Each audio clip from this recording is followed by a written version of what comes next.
C'est une mesure sans précédent. Une vaste partie du nord de l'Italie a été placée en quarantaine. Une décision draconienne pour endiguer l'épidémie de coronavirus.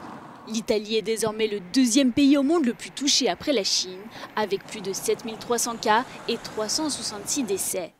La zone de quarantaine s'étend de Milan, capitale économique du pays, à Venise, au lieu du tourisme mondial. 15 millions d'habitants sont concernés, soit un quart des Italiens.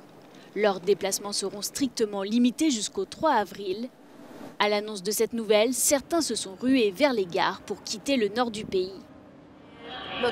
J'ai décidé de partir la nuit dernière à la hâte. J'ai entendu les nouvelles et ça m'a alarmée. J'ai eu peur de me retrouver coincée ici pendant si longtemps.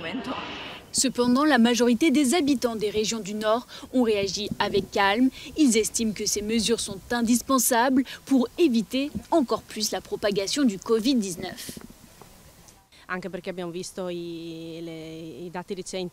Nous avons vu des personnes testées positives au coronavirus braver la quarantaine pour aller skier dans le Trentin.